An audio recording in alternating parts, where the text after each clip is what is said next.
We should be live. Let me just do something real quick, cause everybody is kung fu fighting. And that might actually give me goodness gracious. Let me just get this over here. I think I should be good doing that. I am. Jesus, that is a loud plane. What's up with y'all, though? We are live after WWE's Saturday night's main event to talk about it. I will be looking a lot to my left a lot of times, only because the chat is over here to my left. There's no other way that I can see it. I said I wasn't really going to do anything major around it if nothing big did happen at the Saturday night's main event, to which everybody's surprised. A few big things definitely did happen tonight that I will 100% be talking about. Obviously, the first major thing of the night is just how the night started overall with Seth Rollins and Bron Breakker versus Sami Zayn and CM Punk. Pretty dang good match to start the night off. There was a lot of commercials, though. I was looking through just like a few TikTok videos from WWE, and a lot of people were like, yeah, there's a lot of commercials. I kind of just cut out of it. Wasn't really rocking with it. It felt like there was a commercial almost every 5 seconds, man. Oh my goodness. Like, you would get like 5 minutes, like not even like 5 minutes. It'd be like 2-3 minutes into a match, and it would just immediately cut to commercial, and then it would just keep doing it over and over. It felt like every match had at least 2 big commercials, and it was just the worst. There is like a party going on outside. Let me turn this mute. Let me close these windows real quick. My goodness, I ain't mad at no one having a party, but damn, that music hella loud. There we go. But yeah, no, I felt like there was about a commercial every 5 seconds. I'm not even gonna lie to you. I was low-key gonna hop out. The only reason I did stay in was because I was like, okay, you know, I really want to see the Drew McIntyre Damian Priest match. I don't know exactly when it's gonna happen, and I do want to see if my prediction for the John Cena R-Truth stuff was going to come true. Sadly, that one didn't come true. Instead, we did get a big return of the night, which was Bronson Reed returning. Pretty interesting, to say the least. I'm not completely mad at Bronson Reed being a part of this group. I said in my goods, bads, and sads video on TikTok that I'm not completely mad about it. I think it's going to need a really good explanation, and I hope that they're not going the Jon Moxley route of things of like, oh, well, you know, people change when they have matches with Seth Rollins, and that's why Bron Breakker did it, because it's like, I mean, that's why Bronson Reed did it, because it's like, it's not really going to hit the same for Seth Rollins, because it's not his, you know, he's never done this before. Unless they try to like tap into like the whole Messiah thing with him, then maybe they could do it, but I don't know. The connection there feels more so we want younger guy in group because we really want to push the future with this group and not pushing guys who are in their 40s. I don't know. How old actually is Bronson Reed? Because he can't be that young. He's been in WWE for a minute now, if I'm not mistaken. He is 36 years old. Okay, wow, he's 36. I thought he was actually a lot younger than that. Well, you know, he's like about in his prime at least. Most superstars in WWE usually get on top around like their mid-30s, so I guess he's somebody that definitely could get a big push soon. I'm assuming that him and Bron Breakker are going to be tag team champions very, very soon. If I had to make a guess, I'm going to say probably around SummerSlam time, if not before that. So like Saturday night's main event, because that's July. Would that be before or after? That would be before, because I think after that, in like, 2 weeks would be SummerSlam, right? Not 2 weeks from now, but 2 weeks, WWE SummerSlam 2025 is August 2nd and August 3rd. Oh, okay, never mind. They have plenty of time then. Okay, so then, yeah, it would probably like August. Okay, so then SummerSlam, they probably won't do it that long then. So they'll probably do it. I mean, they're not going to have the tag team champions get they're not going to put the belts on Bronson Reed and Bron Breakker that late. I'm assuming they'll probably do around Saturday night's main event time. Maybe Money in the Bank, but that might be a little too soon. It's just going to be an interesting dynamic with these two because, I mean, obviously we know that Bron Breakker is a great tag team wrestler. If you've seen him in NXT, he was amazing with Baron Corbin. It's just, we haven't seen Bronson. I mean, I at least have not seen Bronson Reed in the tag team, so I don't know how well he's gonna work. Obviously, there's some things going on there with this group because of the fact that what's it called? When Bronson Reed got into the ring, Braun Breaker was kind of looking at him like, who is you? What is you doing here? You know, I don't really know why you helping us and all that stuff. Why you going after them? Like, are you trying to go? Because we can go. And it's just like, Seth Rollins goes and hugs him, and it's this thing of like, okay, so Seth, you knew about this, but you didn't. I mean, obviously you would know about this, but you didn't tell Braun Breaker about this. That's really dang interesting. It's like, why didn't you tell Braun? Yes, it's a chocolate milk, by the way. It's like, why didn't you tell Braun Breaker that Bronson Reed was going to be joining the group? That feels very strange, in my opinion. I would have had it.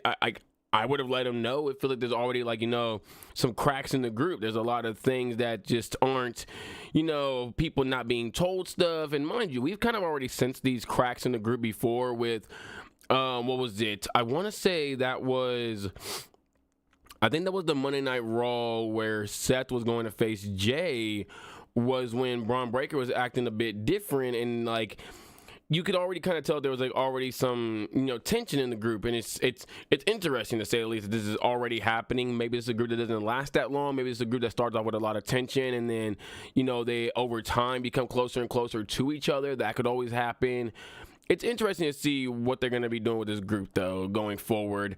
But yeah, I mean, like, I'm going to let them cook on this. I really don't get Seth Rollins, Bronson Reed together because of their just feud that they had a few months ago where the dudes were literally trying to unalive each other. I guess I'm on YouTube. They were trying to kill each other, so it's like, you know, I don't really know. It's not the worst fit, in my opinion. I think it definitely does give Seth two monsters. He has Braun Breaker and now Bronson Reed. That's insane to have on, you know, in your arsenal. But it's just like, or not in your arsenal, I guess, in your group.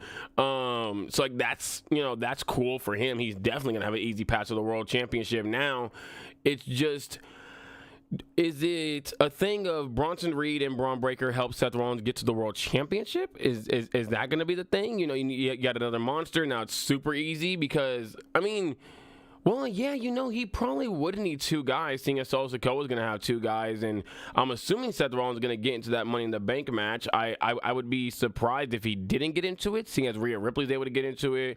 So I don't know how, I don't understand why Seth Rollins couldn't get into it. When like they both have a route to the World Championship, especially because Seth Rollins never got, you know, he hasn't yet got his rematch after kind of getting interfered in his match against Jey Uso. So it's like, there's a lot of interest, a lot of interesting ways that this can go. I'm not gonna write it off already and say that, you know, this is bad. Oh, we shouldn't do this.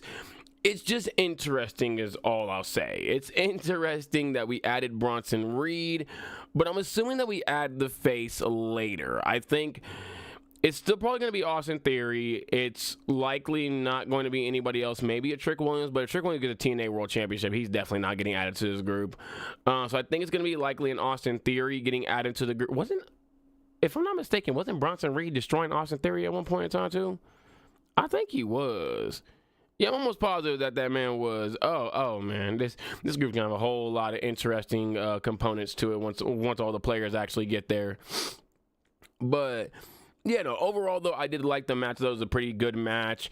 It wasn't like, a lot of it kind of gets ruined because of the dang, you know, ads. Like it's just ad after ad after ad, and it's like, even if you have premium, you're still dealing with ads. So it's just like there's not much you can do about that, which sucks. That kind of ruined the flow, I think, for me, in my opinion.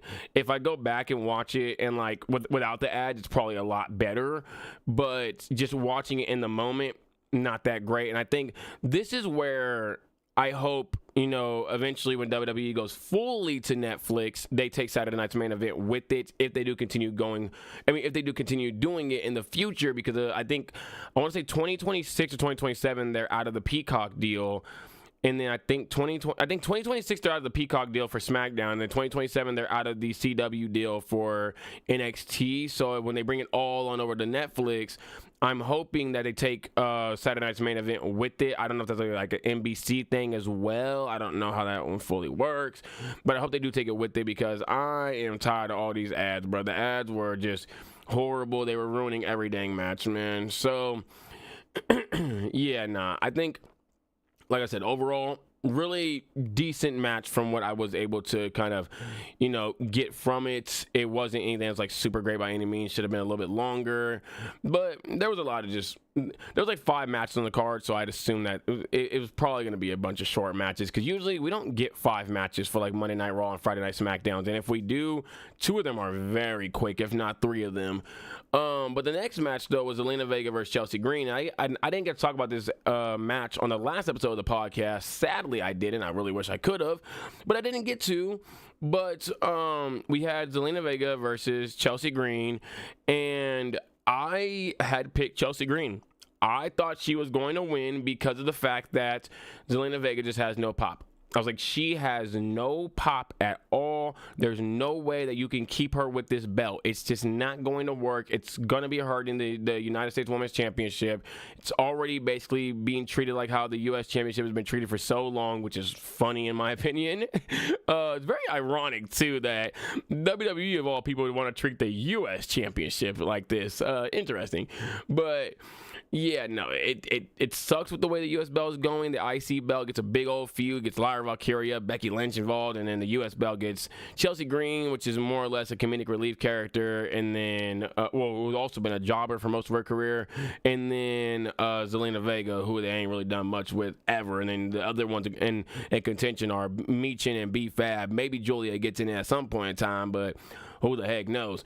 So, yeah. I mean, we have Alba Fire there, but, they don't actually want to use her. And Piper Niven, they don't want to, actually treat her like a competent wrestler sometimes. So, yeah, no. Overall, though, really decent match. Again, another just, pretty cool match on the card. Great to see them. They've had the same exact match basically every single time, where it's just pretty dang good.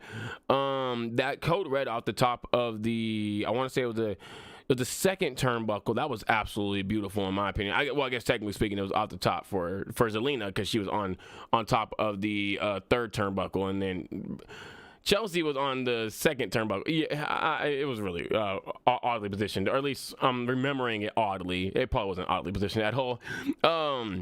But absolutely beautiful code red. Chelsea Green got busted open right afterwards. My goodness, man. We trying to make everybody to the man. But, a pretty good match overall. It was just a there match. Again, I'm not mad at it by any means. I would have liked for it to be Zelina versus Alba Fire. I think it would have been a lot better, especially because Saturday night's main event. It's a special. You're not going to have the title change anyway. So why not just have Alba Fire have the match, since Chelsea's already gotten a match, Piper's gotten a match, Alba's the only one without a match. And it would just it would seem like you're doing a bit more with Alba because you have her in the Secret Harvest, but you're not really doing much with her in the Secret Harvest. So it's like, yeah, she doesn't even get to be like in like a lot of the tag team matches either. I'm just like, I feel like the only reason Alba Fire is still in WWE is the exact same reason that Wesley is in WWE still. Because they're too damn talented, and they're not going to release them, because if you release Alba Fire and Wesley and they get picked up by any other company, which they will be every company's number one options, they're going to be absolutely super duper mega stars, and they are going to put a company even higher up. And I'm telling you right now, if Alba Fire was to go to AEW, she already had an amazing storyline with Toni Storm back in NXT UK. It's going to be just 10 times even better. And it's also going to give AEW something to do with Toni Storm when she doesn't have the belt on her. Oh yeah, no, that's even worse for WWE to do that. Because WWE is probably banking on Toni Storm losing that belt and not really doing much afterwards. So yeah.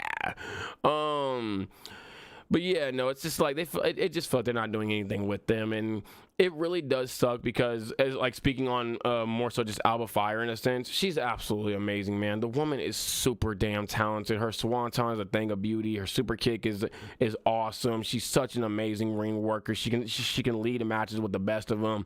Her mic work is pretty dang good as well, and her story and her ability to like just have awesome storylines because she is a really good mic worker. Her character work is really good as well. Again, go watch her and Toni Storm at NXT UK. You're gonna see why I've always just raved about Alba Fire, why she's one of my favorite wrestlers, because she's so damn good in my opinion, and I wish they would use her more. She's an awesome heel. She can play a face too, but she's like just one of the best heels when she actually is given a chance.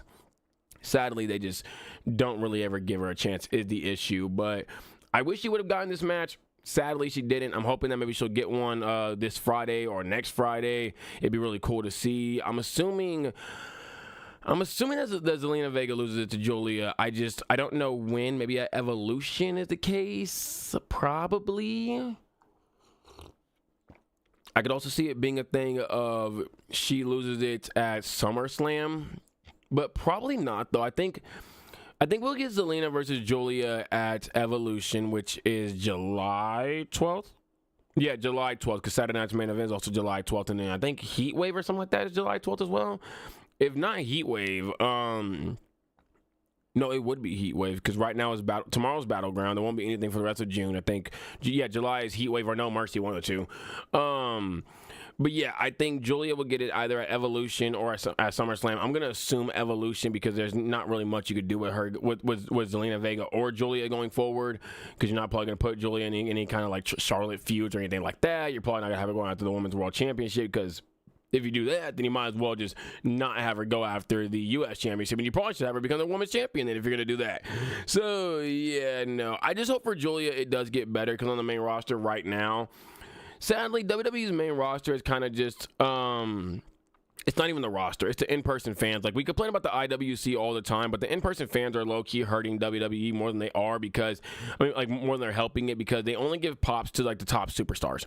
Julia is an amazing wrestler, and she very rarely gets a pop. She very rarely gets a pop on the main roster. So it's just like, they're hurting a lot of the wrestlers. Zelina Vega, like I said, is not getting any kind of pops. Who else am I thinking of that's not really getting a pop right now? Jimmy gets pops for the most part. LA Knight's fine. Alistair gets pops. His music is also really loud though, so it could just kind of be that.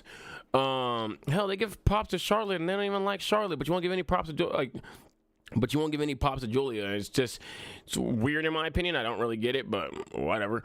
I just wish that, like, I hope that the U.S. title gets, pushed a lot better for the rest of this year. Seeing as Jacob Fatu got it, he's likely going to have a monster run with it.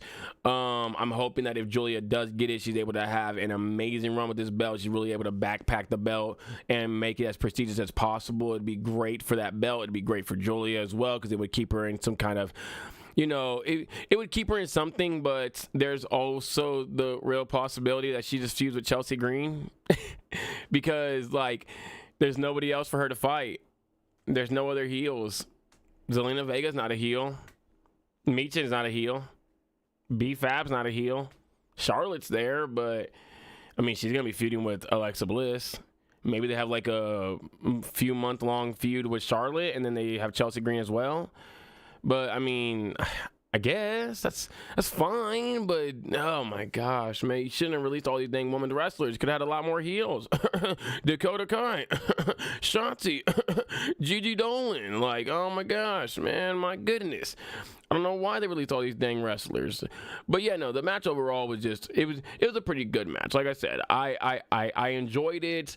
I think Zelina and Chelsea have some chemistry. It's just a thing of, like, they don't really let them go, because Zelina Vega is able to go a lot more than she really does as of recent. And so could Chelsea Green. They just don't really let them go. Also, shout out to Zelina Vega for the All Might attire. I wish she would have done the pose as well. That'd have been really dang cool, but she didn't do it, sadly. I wish that when she does, like, these anime things, incorporate some more of the anime stuff into your into your character, like, do the All Might pose. Bro, anime fans would have went crazy. Anime fans would have went crazy had she done the All Might pose. It would be literally all over anime Twitter, anime TikTok, and anime YouTube, anime, like, it would have been everywhere, bro. Everybody would have been talking about it. It would have been so dang cool, and that would get her a lot more pop. When she does the Todoroki stuff, incorporate some Todoroki poses in there. I also wish she would have had, like, All Might's hair color today instead of having Todoroki's hair color. I don't know if this is like, well, no, I don't think it's her real hair. I think it's a wig.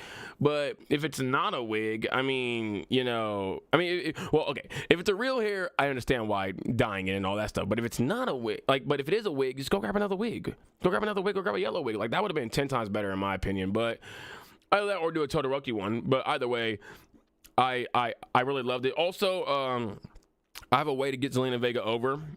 WWE, I hope you're listening to me. Shoto Todoroki's voice actor, hit him up. Have him, do Zelina Vega's intro. The same way we did with Madara and Zelina Vega when she was a heel. Do it with Zelina Vega and Todoroki. Now she's a face. I think that would help her out a lot. But next up on the card, though, we had John Cena versus John Cena versus John Cena. You know, R-Truth came out. Came out the John Cena music and all that. So that was absolutely funny as hell. I love the hell out of that. I'm not even gonna lie to you, man. That was amazing. I'm also gonna say shout out to R-Truth because he made John Cena look like an actual heel, because John Cena has not looked like a heel the past two feuds with Cody and with, what did he feud with before this? Oh, Randy. Yeah, he didn't look like a heel with either one of them. It didn't work. Maybe because Randy and Cody look like more of a heel than John Cena does. I don't really know. Maybe it's just John Cena, but this is like the first time where he actually got a heel. It wasn't even really like a heel, though. It was more like look like a bully in my opinion. But yeah, no. This is the first time he did, though. They had a pretty decent match. They actually, no, you know what? They had a really fun match. They had a really, really fun match. I thoroughly enjoyed it. I loved when R-Truth was doing Cena stuff and all that. R-Truth has gotten really damn good at that, by the way. Like, he low-key does it better than John Cena, and he's older than John Cena, which is funny. And then we had the moment towards the end of the match where John Cena goes out of the ring. He grabs the belt. I'm trying to like rip the sticker off my water bottle so I can actually drink it without having to, well, I can't edit it right now, so yeah, you're not allowed to show certain labels. But John Cena went and grabbed the belt, and then he was gonna hit R-Truth with the belt, but he didn't hit R-Truth with the belt. He hesitated, and then he gave the belt to the ref, and then we found out he didn't really hesitate. He just wanted to get the low blow on R-Truth to really just kind of, rub more salt in the wound, and then he hit the AA, got the win. I think he hit R-Truth again with the belt afterwards. It was just, I liked it. I liked it. Like, the ending to me was what was kind of annoying. It was like, it just ended like that. John Cena walks out, and then, he has like this little moment where like he's standing at the entrance, and we're like, okay, is somebody coming out? Is it going to be Cody? Is it going to be CM Punk? Obviously, it's not going to be CM Punk because of the fact that he got taken out by Bronson Reed, which I will talk about in a little bit, by the way, as well, after I do the whole little recap. We had, we didn't get that, so that was whatever, I guess. Actually, I guess I can talk about it now. We're basically not going to be getting John Cena versus CM Punk, which sucks in my opinion. We're not gonna be getting that Money in the Bank because Bronson Reed did take out CM Punk after the match as well with another tsunami. Usually whenever he takes somebody out, they're out for a few weeks, if not a few months, and I'm gonna be assuming that CM Punk is probably not going to be back in time for Money in the Bank, which really sucks. And even if he was like back in time, how the hell do we get him from this Seth stuff now to the John Cena stuff now that Bronson Reed's involved? See, on the podcast, I talked about a way we could do this. Now that way is just thrown out the window. And I kind of felt like, when the opening match was Seth and Bron versus CM Punk and Sami, I felt like we're probably not doing Punk versus Cena at Money in the Bank, which does suck. In my opinion, it sucks. I don't understand TKO's reasoning on that when CM Punk versus John Cena would bring in so much dang money. Why would you not have the match there? Is it really just to have it at SummerSlam so we can get even more money? But like, I guess that's part of the reasoning, which really, really sucks. But then again, if we do that, though, I don't think we're going to be able to do that because now I'll get to that in a little bit, but now we're going to be having an already match at... We already have a match at Money in the Bank that's likely going to lead from Money in the Bank to SummerSlam because that person's likely going to be pinning John Cena, and then they're going to be going on to face John Cena at SummerSlam and all that. So, yeah, I don't know. But like I said, the ending of this John Cena R-Truth match was just kind of whatever because, like, where the heck, why was it like... Maybe just because like this is like the last time in Tampa, the special, so you wanted to have like a little extra few minutes. I get it. I'm not too mad at it. But next up, though, we had Drew McIntyre versus Damian Priest, and this is where I was kind of a little mad because I said that Drew McIntyre needs this win.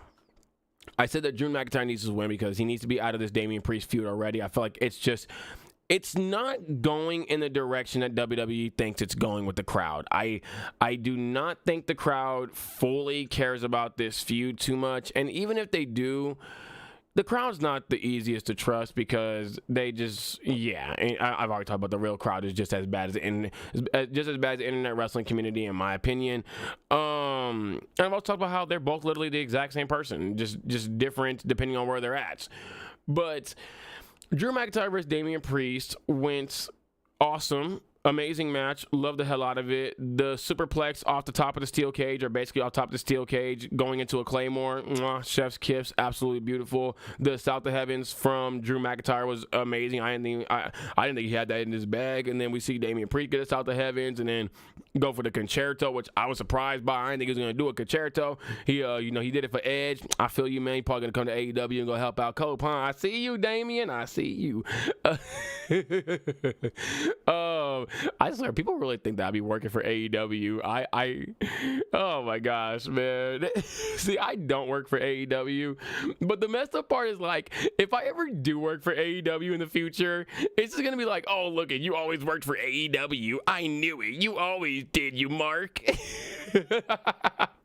Oh my gosh, man, it'd be funny as hell. But hey, Tony Khan, hit me up, man. Hey, man, we can get some things going, Tony Khan. But no, he hit the concerto, and then instead of pinning Drew, he walked out of the ring. And that was it. Just walked out of the ring, looked back at Drew one last time, I'm guessing contemplating whether he should do it or not, or kind of just rubbing salt in the wound, and then just walked out of the ring and got the win. Very lackluster kind of ending. It wasn't the greatest ending in my opinion. Like the match was amazing. It's just the ending was like, okay, I guess you just walk out the ring. I don't know. That to me was like the worst part of the match, was just the walking out of the ring. Obviously, this will lead to like a third match. They're probably gonna have a third match at SummerSlam. If I had to, guess where it would be at, it probably would be there. Do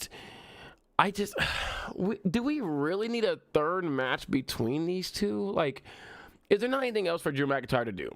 And I'm gonna actually say no.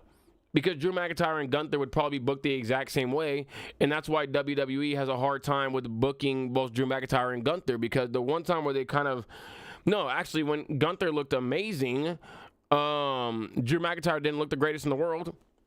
He didn't look the greatest in the world. And then this past year, when Drew McIntyre looked amazing, Gunther didn't look the greatest in the world. And it's just like, I guess I get it, because like they're both very sadistic monster type of wrestlers that are just all about like just destroying their opponent and all that. And it's just like, I guess it's hard to have both of them at the exact same time, because then everybody wants to see them on like a crash course, which I guess I get it. I do understand like why you probably wouldn't want to do that, but it's just like, you have super duper mega baby faces, you have super duper mega baby heels, heels. You've had like dominant factions on both sides. I don't get why we can't do Drew McIntyre and Gunther being booked the way they should. I have something in my eye. Drew McIntyre and Gunther being booked at the way they should be booked. I don't get why we can't do that. I feel like it's not that hard of a thing to do, and WWE just like, yeah, no, we're gonna have Gunther fighting Logan. Oh, not Logan Paul. We're gonna have Gunther fighting Pat McAfee, and then we're gonna have him do nothing for the next we're gonna have him do nothing for a few weeks before, and then fight Pat McAfee, and then Drew McIntyre. You're gonna be in a feud forever with Damian Priest, even though you probably should be in like the world title picture. Even though you probably should have won this match and had a match against John Cena at Money in the Bank, or Damian Priest have a match with John Cena at Money in the Bank. But now neither one of these guys are, so I'm assuming that Damian Priest will be going to fight Jacob Fatu. And then I guess what's going to happen is that Drew McIntyre is likely going to get involved in this match, and then it's going to be Drew McIntyre versus Damian Priest at SummerSlam, possibly in like a ambulance match or something like that. So maybe Damian fights Jacob at Saturday night's main event, because that'll be July 12th. And then we'll get Drew versus Damian at SummerSlam. Yeah, because July 12th, August 2nd, that'll give you it's a Saturday, obviously. I'm stupid as hell. It's not gonna be any other day. But July 12th is that like closer to the end of the year? End of the month. Okay, so then you would have all the way to the 18th, and then the 25th, and then the 1st. And I said August 2nd and 3rd. So yeah, you do have about like 3 weeks to build this up going forward, which already has enough build as is. Okay, yeah, they'll probably end up doing that Saturday night's main event. Then Damian and Jacob, and then we'll get Drew getting involved, and then we'll get Drew and Damian, and probably an ambulance match, like a false count anywhere match, maybe a Hell in a Cell match at SummerSlam. Would be pretty cool. I think that'd be awesome to see. But it's just, I just hope that this, like, after this, I hope that both these guys are able to get what they deserve after this, which is Drew McIntyre getting back into proper title pictures, and Damian Priest, you know, being able to take some time off, because he definitely does need time off, and then come back and also get some title pictures as well, because I feel like he's also a guy that should be a staple within that mid-card scene. Should get a few more mid-card titles under his belt. I think he should have at least 2 more between the IC and the US. He should get the IC for sure, though, because he is inching closer and closer to being a Grand Slam. Actually, I think if we Grand Slam is just 4 of them, so he would have the World Heavyweight, the U.S., the Tag Team. Yeah, he would need the IC to be a Grand Slam, unless you need both world titles. Then never mind. Which, in my opinion, is stupid. I think as long as you have like 4 different belts, you should be a Grand Slam champion. And if that is the case, then just disregard that whole entire statement. I mean, it is Grand Slam. You get 4 in, so yeah. But yeah, no, I just hope that both these guys are able to, once this is done, get what they deserve, because we have Clash in Paris. Drew McIntyre, that's Europe. So, you know, you could Drew McIntyre versus John Cena. Drew McIntyre versus Jey Uso. We could do that. Maybe versus Seth Rollins. We could do that as well. Hopefully. Who knows? But then in the main event, we had the match that I knew was going to go exactly how I thought it was going to go. Jey Uso versus Logan Paul. This was a whole pack of ass. It was a whole pack of ass. And if folks say, oh, all you do is complain about WWE, this is where I'm definitely going to be complaining. So you might as well just go ahead and turn the video off, because this thing was garbage. This was garbage. Evolution 2 PLE is on the 13th of July. Can't wait for that. I heard Drew's taking some time off. Yeah, he probably will, and then he'll likely be returning for these Saturday night's main events. But we had Logan Paul versus Jey Uso, and it was just not it, man. I keep saying it, and it's like, I feel like, you know, that cult following that Logan Paul has is just never going to want to listen, and it's whatever. I get it. You know, you're not going to listen. Cool. The man can't wrestle. The man cannot do a sequence of events. This man missed multiple times in this match. He somehow sold knees to the chest 10 years later, and I don't understand that at all. Like, thankfully, this match got saved by the end. Thankfully, this match got saved when John Cena eventually got involved, because John Cena was telling Jay before the Drew McIntyre Damian match that he was going to be watching it, and, you know, if it'd be like really a way to ruin wrestling by having Logan Paul be the World Heavyweight Champion and him as a WWE Champion. So we knew something was going to happen there. John Cena eventually just get involved in this match, starts going after Jay, try to choke him out and all that stuff. And then Cody Rhodes, Cody Raheem motherfucking Rhodes. Oh man, this was beautiful. My freaking guy is back, man. Saving wrestling. It was beautiful. The crowd done popped so loud. They done popped so loud for Cody, man. It was insanely loud pop, and I loved it. John Cena still cannot sell that crossroad. There are like very few people that actually can, to be honest, though. I don't know what it is with the crossroads and wrestlers. Like, it just feels like most of them cannot sell the crossroads, no matter what promotion it is. WWE, AEW, New Japan, Ring of Honor, like none of them can. There is like a handful of wrestlers that can sell the crossroads, and all the other ones either just fall very weird or something. But yeah, nah, he came back though, and basically set up to, well, first we had Jey Uso spear the hell out of Logan Paul, then got the frog splash off, got the 1, 2, 3. So we're gonna go ahead and just get Logan Paul on out of here. But now we are setting up to Cody Rhodes and Jey Uso versus John Cena and Logan Paul at Money in the Bank. This is why we can't get Drew or Damian versus John Cena at Money in the Bank, and this is also why we can't get CM Punk versus John Cena at Money in the Bank. So, well, we're also probably not going to get CM Punk versus John Cena at SummerSlam either, because I'm assuming what's going to happen in that match is Cody Rhodes is going to pin John Cena. I 100% believe Cody Rhodes pins John Cena and then gets his match at SummerSlam. It's going to be about Oh, that's a long build. Ooh, that's a, hold on. No, wait, hold on. Maybe we don't do that. No, because that's June 7th. That's 1, 2, 3, 4, 5, 6, 7, 8 weeks? Oh, why is SummerSlam so late in the year? Why is it? Oh, wait, why is Money in the Bank so early? Oh, no, baby. I would have moved Money in the Bank back to the 21st or 22nd. Oh, yeah, no, that's wow. Cody versus John Cena at Saturday night's main event? No. We can't do that either. But 8 weeks. There's no way you're booking this shoot for 8 weeks unless they have the match. They have like part 2 on a random SmackDown. I don't know how. Oh man, this is gonna be some interesting build. I don't know how they're gonna do that. That is 8 total weeks. Only thing I could see happening is maybe we get, because there was that reported Cody Rhodes, Bad Bunny versus Travis Scott and John Cena match. Maybe we get that match at what's it called? At Saturday night's main event. You know what? Actually, I could see happening instead. Maybe Cody and Jay don't win at Money in the Bank. Maybe Gunther gets involved and that causes Cody and them to lose. And then we get Cody in an uphill battle even further. And this is how Bad Bunny gets involved. And then we do that match at Saturday night's main event. And then Cody pins Cena there. Yeah. I mean, you get at least a couple of weeks of build-ups from there. And then Saturday night's main event being July 12th.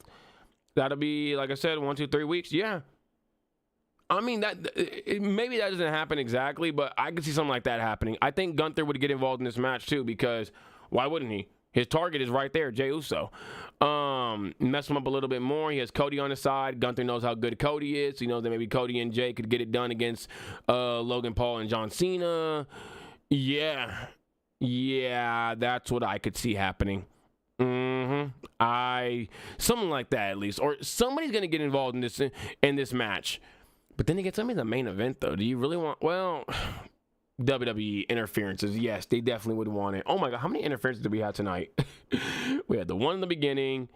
We had the last one in the end. Okay, good. We only had 2. You know what? Step up. Good job, WWE. 2 interferences tonight. Not too many. Now, let's just see how SummerSlam goes. Oh, gosh. But... yeah, no, I could see something like that playing out. So we probably do get Cody and them versus, or Cody and Bad Bunny versus Travis Scott and John Cena at Saturday night's main event. Which, you know what? If it's there, I'm not mad at it. As long as it's not at like a big PLE, like Money in the Bank or SummerSlam or something like that, I'm fine. Go ahead and do it. You're probably going to need some matches anyways, because you're not going to have no women's matches, because Evolution is going to be happening in July 12th as well. So I'm not too mad at it. But... yeah, no, overall, though, Saturday night's main event was a whole lot of something sauce. You know, it's pretty cool. Wasn't like the greatest thing in the world. I give it a 6 out of 10. It's above average. It's above average. It's not bad by any means, especially like when you say it's above average. I think, you know, it was just if you wanted a good show for the weekend to watch some wrestling, you ain't really have much to do. Go turn on Saturday night's main event, see what's happening with it. Honestly, the worst part about Saturday night's main event right now that needs to get corrected is the commercials. It's too many commercials. It is like 15 a dang show. There's 5 matches, about 3 a dang match. They gotta stop with all the commercials. I kid y'all not. We had Jey Uso's entrance, commercial break during the entrance, mind you, of the World Heavyweight Champion. Had him come out. No, he was already out by the time the commercial gets back. We have Logan Paul come out. They get like a minute or 2 into the match. Commercial. You would have thought people was calling timeouts. Like, oh my gosh. No, it was absolutely awful in my opinion. The commercials just... they got to go. We cannot keep doing these 50-minute commercials. It's just not a good thing in my opinion. And then, you know... I think right now it's fine. You know, it feels like it doesn't feel fully filler-esque because you at least have some big things happen there. It feels more like that filler that belongs in. No. It feels like that episode of that, like, It feels like that canonic episode that feels very filler-esque because nothing really happened in it. So it's canonic, but it just feels very much so filler because it's just like we don't really need it. Yeah, no. But I enjoyed it though overall. I don't really, I don't have anything like too bad to say besides the Zelina stuff. I feel like she should have probably lost the title again. I think I would have just put it back on Chelsea. I do think that Chelsea and Julia would be a much better feud than Zelina and Julia because it's face versus face. Unless we're gonna start having Zelina turn heel, probably not gonna do that. So at least Chelsea would be able to give Julia a much bigger, a much better storyline because it is heel and face. And with Julia not being able to, like her English not being the greatest in the world, you're not, I mean, you can do some face stuff there, but not anything like too crazy by any means. Oh, my dang necklace got stuck. Oh, no. That is not good. I'm going to have to cut that in a little bit. Yeah, that's annoying. Wow. I don't even know how the hell that happened. But, okay. Let's take it off. Whatever. Ow. Ouch. My dang neck. But, yeah, nah. I think that was probably like the worst part of the night for me. And I'm a really big Zelina Vega fan. I absolutely love the hell out of Zelina Vega. Just the writing's on the wall. If you're not gonna do much with her, I say let's not kill the women's U.S. title, and let's just at least put it on somebody that everybody wants to see the title on. I think it'd be much better for the title. It'd be much better for just the women's division in general. So yeah, but that's gonna go ahead and be it for me though. Like I said, it's gonna be like just a short little recap of Saturday night's main event. Wasn't gonna be anything too long by any means. I will have a edited version on Spotify and Apple Podcasts if y'all want to listen to us over there. And if you're not already, checking the podcast out over there, and you want to be able to have like a way that you don't got to like watch the video version all the time, definitely go check it out. Link in the description. If you're on Apple Podcasts or Spotify, when you do hear this, the liking, the following, the rating, the sharing, the notification bells, all that stuff definitely does help out here on YouTube as well. But y'all have a great one though, y'all. I'm out. Peace. My hat's falling off.